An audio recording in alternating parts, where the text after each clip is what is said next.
Hey guys, welcome back to the channel. Brett at Be Fucking Bold. I want to share something with you that I thought about, and I think if I create a visual, it'll help you understand how I understand it and how I understood it, how I understand it, and then how I applied it, right? So here in front of me, I have a model of a human brain. It's obviously larger than the actual human brain, but it gives you a great idea of how I interpreted, see, what I learned, how I interpreted it, and why I believe it worked.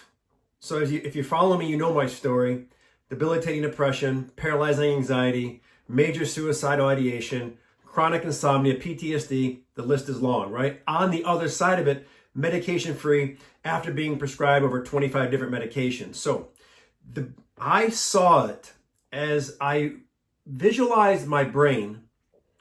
I separated my mind from the brain.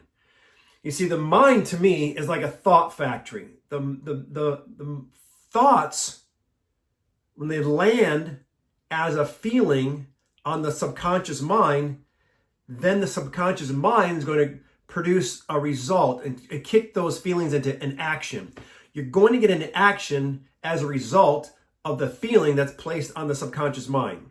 Okay?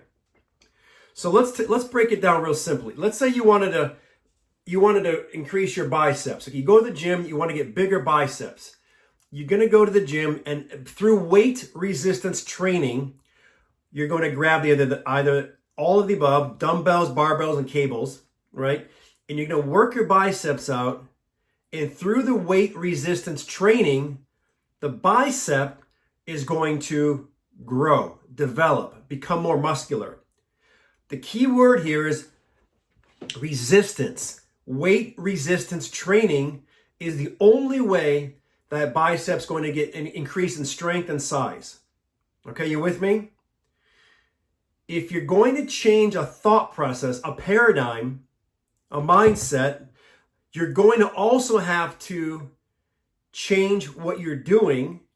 And in that process, you're going to experience resistance. Just like with the bicep example, when you go to change your thought process, the brain is going to be resistant against that change because, as you know, as human beings, we do not like change, right? We become creatures of habit. So when you go to change that habit, change that formula, you're going to be met with resistance. Now, the resistance is not a bad thing. Remember, the bicep example, the only way it can grow, become stronger, is through resistance. The only way you're going to change your thought process, your paradigm, your mindset is through resistance. The resistance makes you stronger. Now, this is where people get fucked up because a lot of times, let's use New Year's resolutions as an example. We all know what happens. Rah, rah, rah, first of the year, we're all pumped up, ready to go to the gym. Then what happens? We're met with resistance. And those of us who can endure the resistance, get through it, we become stronger in the process.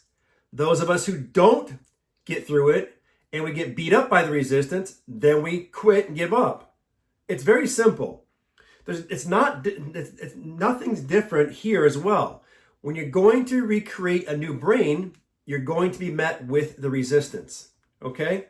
Now, your subconscious mind, the subconscious mind, when an idea is impressed and then realized as a feeling, it's going to kick out a result.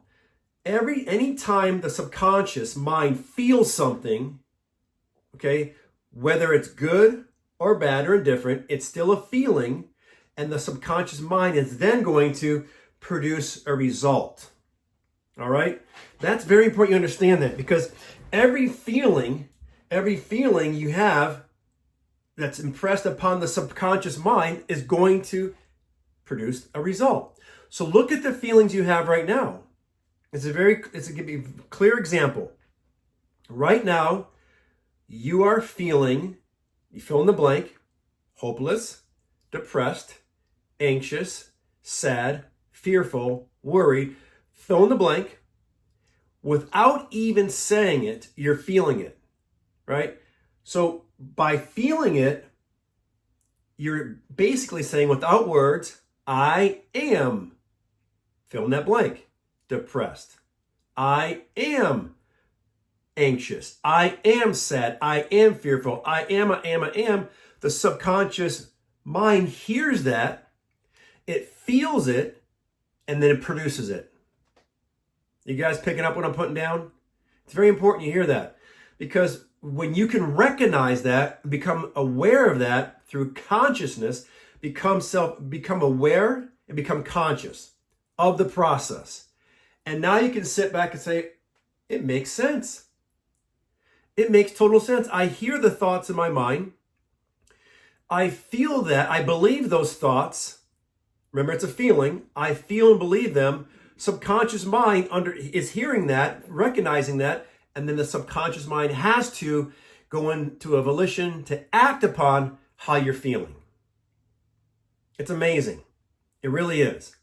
You know, as I look back all my years of that dark state of depression, it's so clear to me that I was consciously focused on, and maybe you understand what I'm about to say, every single day. Every day for years, and I didn't miss a day. I was consciously aware of how shitty I felt. It was on top of my list. It was the main focus of how I felt for years. Right? It wasn't just I was having a sad day. I was having an entire period of my life fucked up by depression, anxiety, PTSD, chronic insomnia, and major suicidal ideation. Every single day. I had to change that. I had to have a pattern interruption.